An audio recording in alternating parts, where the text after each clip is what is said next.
Good morning. Today is Tuesday, June 23rd. And there is a story in the Bible, in the Gospel of Luke, that Jesus tells about a rich man and Lazarus. And it says that the rich man has everything he could need in life: a house to live in, great feasts and banquets to feed from every day, and he dresses in all the best clothes and finest linens. And then there is a poor man named Lazarus who is outside of the rich man's house, who hopes every day that maybe just a few crumbs would fall from the rich man's table, or maybe a few pennies from his pocket. And then they both die. And Lazarus goes up to heaven and is seated with Abraham, and the rich man goes down to Hades, where he finds himself in torment.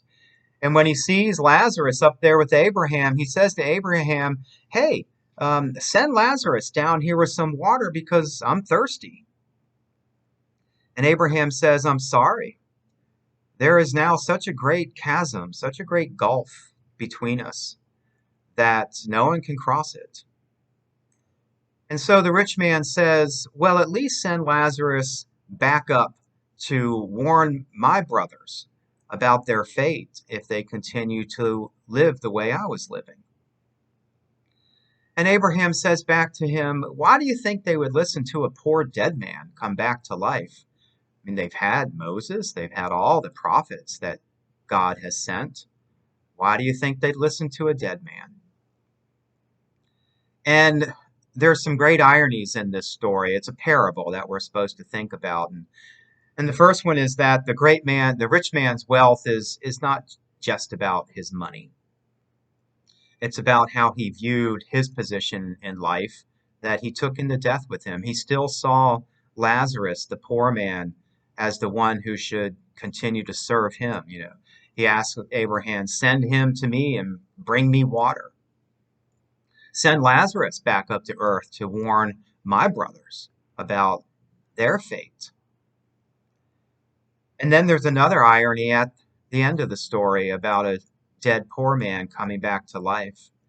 And of course, there was a dead poor man who came back to life to show us the way.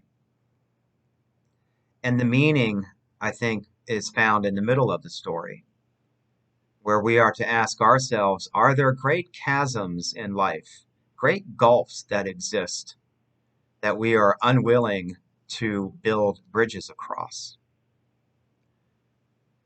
And I guess for me, I'm going to go into my Tuesday thinking about, are there gulfs in my life, in the world around me, that I can either be someone who ignores them and doesn't try to change them, or I can be someone who tries to build bridges between two groups of people who are suffering because of their separation from one another.